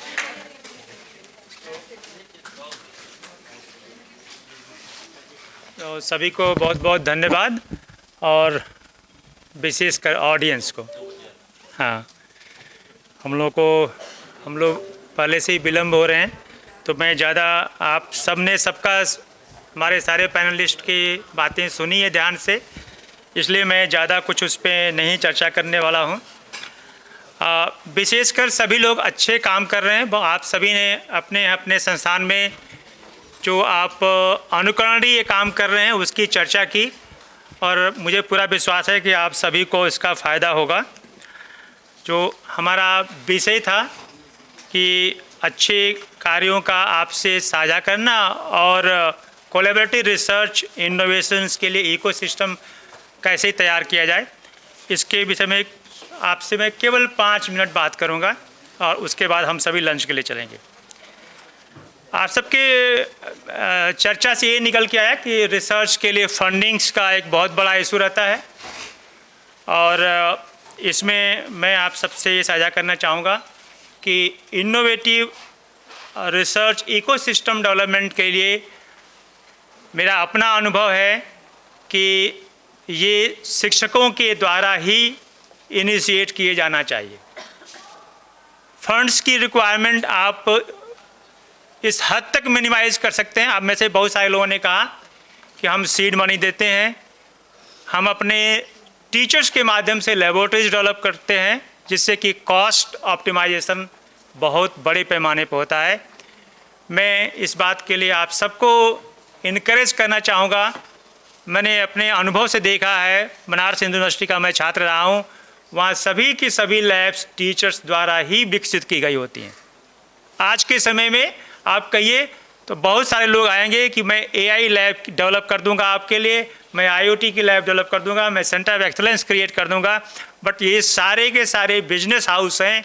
हम teachers को black box syndrome की तरफ ले जाने के लिए हैं, जिसमें कि शिक्षा का आदान प्रदान बहुत लिमिटेड हो जाता है। इसलिए आइए हम सभी शिक्षक हैं, हम सब अपने लैब्स का निर्माण करने के लिए, रिसर्च के इकोसिस्टम का निर्माण करने के लिए आगे आएँ और इसमें अपने संस्थान में अपने विद्यार्थियों के माध्यम से इस तरह के रिसर्च और इनोवेशंस के काम को आगे बढ़ाएं।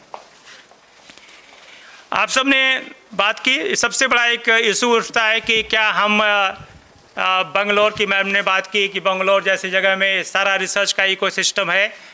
हमारे देश में शायद ये संभव नहीं है कि हर शहर को बंगलोर बनाया जाए, लेकिन हम शिक्षकों के माध्यम से हम अपने अपने शहर को भी बंगलोर बनाने का प्रयास कर सकते हैं और ये सारा संभव है कि हम आने वाले समय में कर सकेंगे अपने प्रयास के माध्यम से, अपने डेडिकेशंस के माध्यम से, अपने एफर्ट्स के माध्यम से और विद्यार्थियों की इन्वॉल्वमेंट से। रिसोर्स के ऑप्टिमल यूटिलाइजेशंस पे हमारे कंट्री में फोकस होना चाहिए। मेरा एक खुद का मानना है कि हमारे में से यहाँ पर जितने लोग बैठे हैं, कम से कम 30-40% लोगों के पास 3D प्रिंटिंग लैब्स होंगी। आप यहाँ से जाने के बाद सोचेंगे कि उन लैब्स की यूटिलाइजेशन कितनी परसेंट है, हार्डली 10 to 20%। तो क्या रिमेनिंग 80% रिसोर्सेज हमारे पास हैं? ये छोटे से लेके बड़े इक्विपमेंट्स तक की मैं बात कर रहा हूँ। हमारे पास एजुकेशन इंस्टीट्यूशन में 80% रिसोर्सेज अनयूटिलाइज्ड हैं। हम कहते हैं अयम निज परोव्यति गणना लघु चेतसाम उदार चरिता नाम तो वसुधैव कुटुंबकम। हम में से कितने लोग हैं कि उन 80% जो रिसोर्सेज हैं उनको साझा करने के लिए तैयार हैं अपने नेबरिंग इंस्टीट्यूशंस के साथ। अपने पास के आज के डेट में कोरियर सर्विसेज है, आप कोई भी इक्विपमेंट, कोई भी सैंपल्स भेजिए, आपको टेस्ट होकर के 1 हफ्ते के अंदर आ जाएगा। इकोसिस्टम के निर्माण के लिए ये आवश्यक है कि रिसोर्स शेयरिंग के लिए ऊपर हम काम करें, ऑप्टिमाइजेशंस करें जो हमारे पास रिसोर्सेज हैं। और इकोसिस्टम के लिए भारत सरकार की तरफ से बहुत बड़ा इनिशिएटिव लिया गया है, वन नेशन वन सब्सक्रिप्शंस। जो हम सब की एक बात थी कि क्या हमारे पास रिसर्च के जर्नल्स नहीं आ पाते, करोड़ों रुपए उन सब्सक्रिप्शंस के लिए लगते हैं, चाहे वो साइंस डायरेक्ट के हों या एल्सवेयर के हों या अन्य दूसरे पब्लिकेशंस के, IEEE के पब्लिकेशंस से। ये जो सब्सक्रिप्शंस आ रहे हैं नेशनल इंस्टीट्यूशंस में, सेंट्रल यूनिवर्सिटीज़ में, जहाँ कहीं भी हैं, क्या हम इस तरह का इकोसिस्टम विकसित कर पा रहे हैं कि हम चाहे प्राइवेट यूनिवर्सिटी में हो या प्राइवेट कॉलेज में या सरकारी कॉलेज में हैं, हमारे शहर में जो वन नेशन वन सब्सक्रिप्शंस के जर्नल्स आ रहे हैं उनको हम एक्सेस कर पाएँ, उनको अधिक से अधिक संख्या में उसको यूटिलाइज करें और उससे जो है हम अपने रिसोर्स की जो शॉर्टेज है उसको एड्रेस करने की दिशा में आगे बढ़ें। हमारी अलाइनमेंट जो है NEP के साथ, जिसमें आप सभी ने बड़े अच्छे पैमाने से कहा कि हम मल्टी डिसिप्लिनरी एजुकेशन की बात कर रहे हैं, मल्टी डिसिप्लिनरी एजुकेशंस की और रिसर्च साइटेशंस की बात कर रहे थे, रिसर्च पब्लिकेशंस की हम बात कर रहे थे। हम इस बात से सेटिस्फाइड हैं कि हमारे इंस्टीट्यूट में इतने पब्लिकेशन हैं, इतने साइटेशंस हैं। हमें से कितने ऐसे संस्थान हैं जिनमें कंप्यूटर इंजीनियरिंग डिपार्टमेंट, इलेक्ट्रॉनिक्स और mechanical engineering department, civil engineering department के सारे के साथ टीचर्स मिलके एक रिसर्च पे काम करते हैं। इस पे हम चर्चा करें।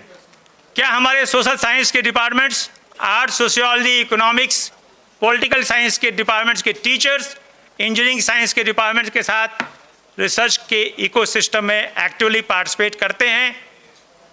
हमें विकसित भारत के सपने को रियलाइज़ करने के लिए आवश्यक है कि हम अपने ही इंस्टीट्यूशंस में पहले इंटरडिसिप्लिनरी रिसर्च के लिए एक ऐसा इकोसिस्टम डेवलप करें कि मेरा कंप्यूटर का टीचर मेरे मैकेनिकल और इलेक्ट्रॉनिक्स डिपार्टमेंट के प्रोडक्ट के लिए कोडिंग कर रहा हो, मैकेनिकल डिपार्टमेंट का टीचर और स्टूडेंट्स वहाँ के लिए प्रोडक्ट और लेबोरेटरी के किट्स और एजुकेशनल मॉडल डेवलप कर रहे हों। इकोसिस्टम कहीं बाहर से नहीं आएगा, हमको ही खड़ा करना है, हमें डेवलप करना है और ये हम सब शिक्षकों की जिम्मेदारी है।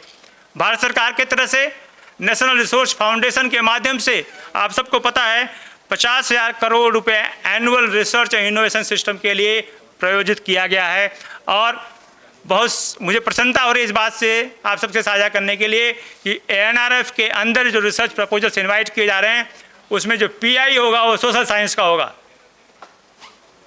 एक प्रोजेक्ट में प्रोजेक्ट इन्वेस्टिगेटर जो चीफ प्रोजेक्ट इन्वेस्टिगेटर होगा वो सोशल साइंस का होगा।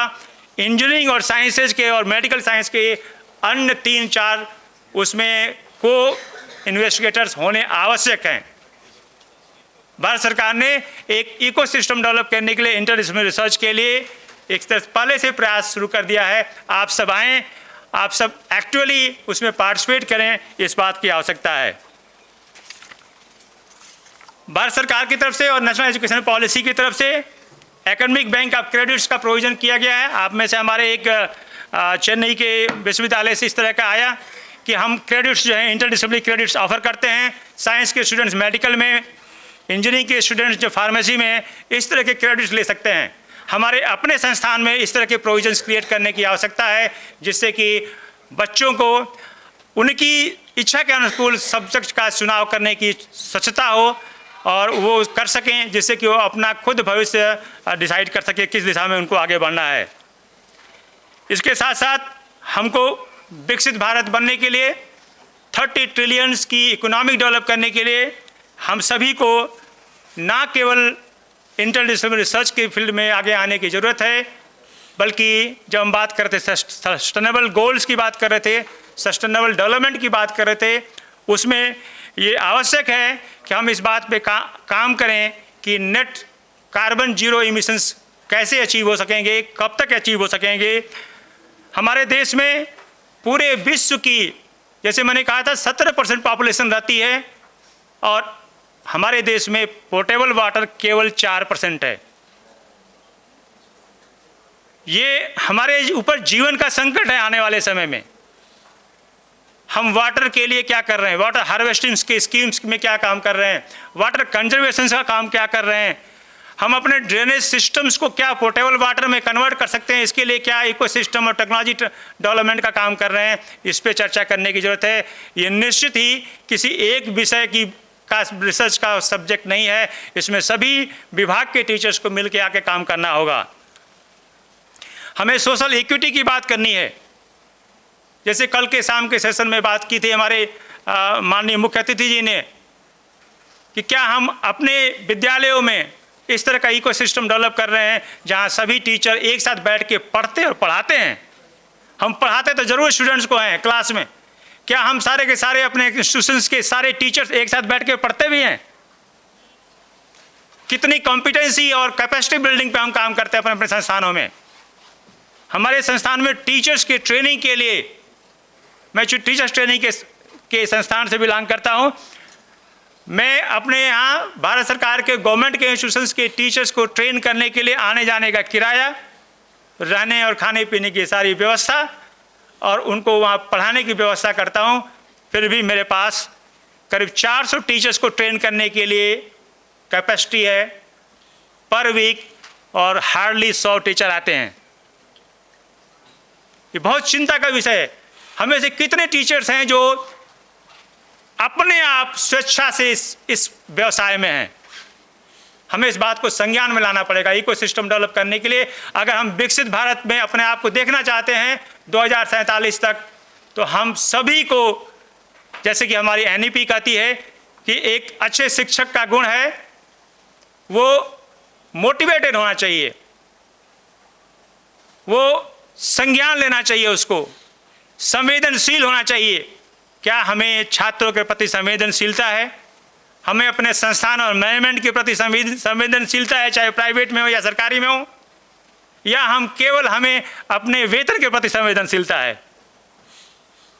इसलिए इकोसिस्टम के लिए हम सबको भावनात्मक रूप से अपने देश के साथ, अपने कंट्री के साथ, अपने इंस्टीट्यूशंस के साथ, अपने विद्यार्थियों के साथ, अपने मैनेजमेंट के साथ लगने की, जुड़ने की ज़रूरत है।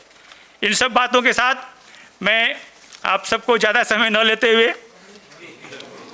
मैं आप सब ने बहुत अच्छी तरह से सुना और आगे आप सब इस अगले सत्र में भी कंट्रीब्यूट करेंगे। इसके लिए आप सबको बहुत बहुत धन्यवाद। प्रश्न का समय नहीं मिल सका, इसके लिए बहुत बहुत क्षमा याचना। Thank you. अच्छा, इसकी आपकी है?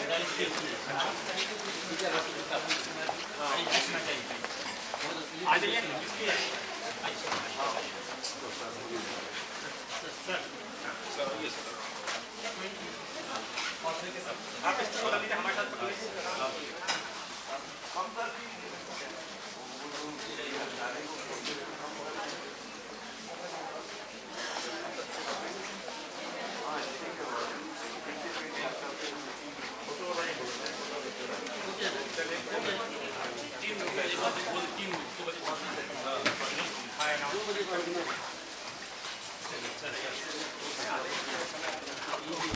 आप लोग भोजन पे चले।